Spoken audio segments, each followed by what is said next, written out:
Again, we're working on those fine motor skills within our hands. So coloring and drawing come to mind immediately, right? Crayons, chunky crayons, sidewalk chalk. We'll talk about that in a second. All kinds of drawing. Cutting, but not just cutting all different kinds of things. You can cut paper, construction paper, ribbons, yarn, leaves, sticks, tin foil or aluminum foil, depending on what side of the country you live in. You can cut all sorts of things, and the kids can put those scraps into a baggie or a box or something, and they can use those scraps of paper to create collages or confetti for another time. So cutting. Writing, just simply holding a pencil or a pen and doing copy work or writing their name. Those develop fine motor skills. Those are obvious. You can get tweezers, and kids can grab things like pom-poms or cotton balls or anything with tweezers, and they pick them up and they put them someplace else. So if you have pom-poms, you can, and those are those little colored poofs that you would use in like arts and crafts, and you can have kids sort them by color. You can have them sort shapes like those math manipulative shapes where they're grabbing them by tweezers and then they're putting them like all the triangles in one pile and the circles in another pile. Older kids, so these are going to have mixing ages and stages. Older kids, you can have them do origami, which there are very simple origami paper folds. That's that Japanese art of folding paper in really cool ways. You can have them fold origami. And the simple ones, my kids, I personally have them make their own bookmarks for their books. And there's these really cute corner fold origami things that have faces on them, and they make them for their books. Perler beads, I have a picture to show you what that is in a second. Perler beads are really great arts and crafts, fine motor skills because they're tiny. My boys love paper airplane folding. Other fine motor skill things are making snacks, cutting up vegetables, or taking things out and counting them. These are fine motor developments, and if the kids aren't helping in these areas, these are great chores to give them that are multitasking. Playing cards, like games with cards where they're learning to shuffle. Okay, remember that I have a printable for you. Let me see if I have a picture of it. I don't even have a picture of it in here. That's silly, Becky. Okay, so let me go ahead and insert it so that you can see it. I have a printable for you that I created, and I can't walk and talk at the same time. Okay, the printable looks like this. Let me just peek at the home. Yeah. The printable looks like that. On there, all of these activities are listed on that printable, and you're going to see that there's links on there with each of the activities. So for instance, when I say that you could do, what did I just say? Playing cards. Right here is misspelled. Look at that. Magic. I'll fix that. Magic card shuffles. Hey, we watch America's Got Talent, and Shin Lim is the winner. Hopefully you already knew that, so I'm sorry if you didn't, but Shin Lim is the winner. And this is a YouTube video of Shin Lim teaching some magic trick type shuffles. So having kids learn how to shuffle a deck of cards is an amazing fine motor development skill. But instead of telling them, hey, you're gonna work on fine motor skills, instead you hand them a deck of cards and have them watch Shin Lim and then learn some magic card tricks, and as they practice, they're going to be developing their fine motor skills. Isn't that cool? So make sure you grab your printable, because each of these have links that will take you either to an actual example of the thing that I'm showing you that you can use, or a YouTube video, or an article that tells you about something, and I'll explain those as we go. So make sure you grab your printable. And I'll fix the spelling. I can't believe I missed that. That's a not. Well, I shouldn't be too surprised. I have typos all the time. So another thing is laundry. sorting laundry, pairing socks. Those are fine motor development skills, even though the kids don't know that that's what they're doing. So as they're helping around the house, they're actually working on those fine motor skills. Now, here's some of my, my favorite things. These are all linked in your Fine Motor Builder printable. So here is, those are those perler beads, and you can make really fun, cool crafts with the perler beads. Right here is a kit, a simple kit for kids that introduces them to origami with some fun paper. This is one of my children's favorite airplane kits. It has the right kind of paper, and they are pre-designed, and my boys just love that. And then on your printable, here's Shin Lim. And so you'll click on that, and it's a short video. I think it's like 3 minutes long, where he teaches you how to shuffle cards. So that is really cool and a really sneaky way to have your kids practice their fine motor skills. So now let's talk about some more.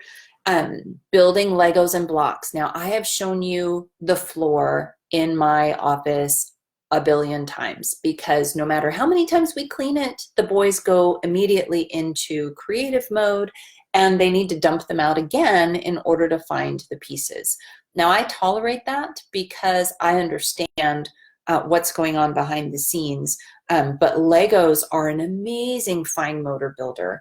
Puzzles, dressing dolls, playing board games like Operation, or that old Light Bright game, which was that light up, I don't know if you know what Light Bright is. It was this plastic screen that had paper or holes, and you would press the little, what do you call them? The tabs through the paper, and then you'd turn on a light, and it would light from behind. It was called Light Bright. Really great fine motor skill.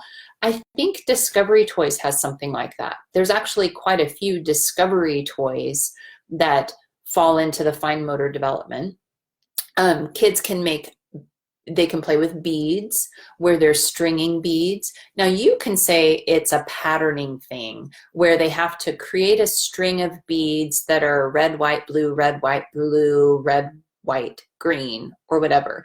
And the way that you can do patterning beads is you get a piece of paper and you just color a color pattern on paper, and then you have the kids build necklaces or bracelets or strings of beads following the patterning, and you're hitting multiple skills there.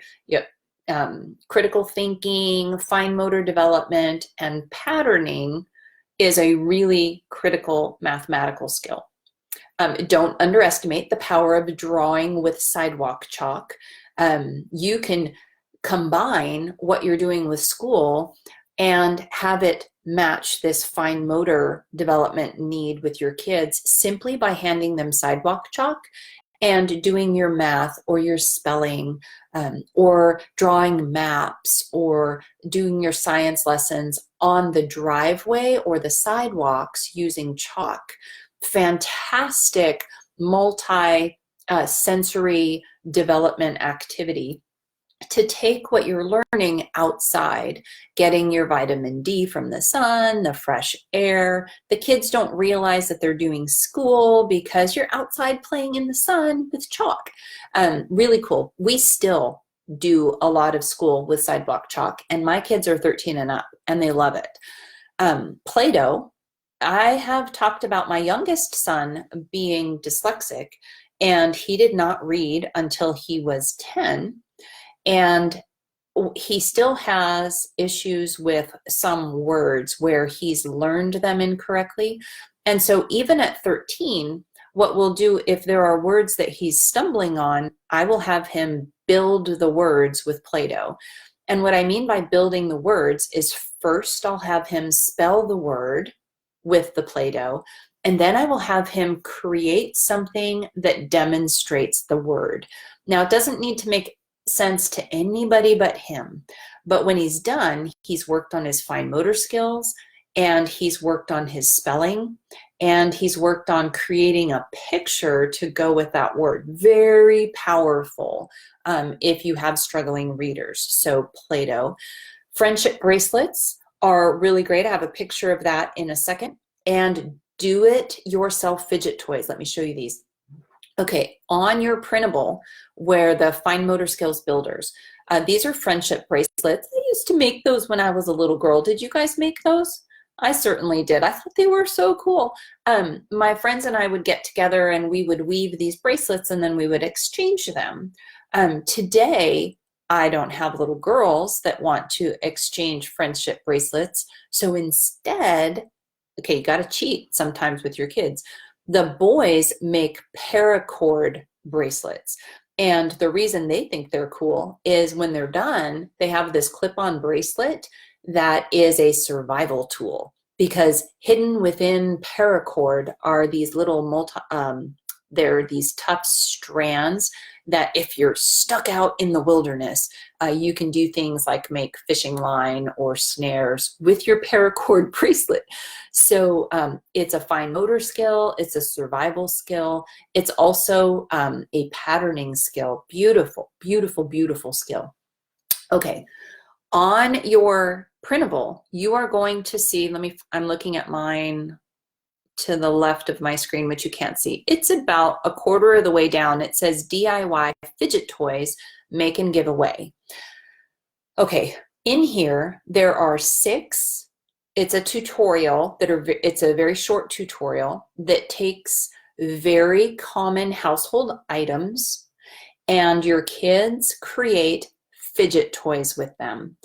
And before you tune me out, the purpose of making the fidget toys is so the kids can give them away.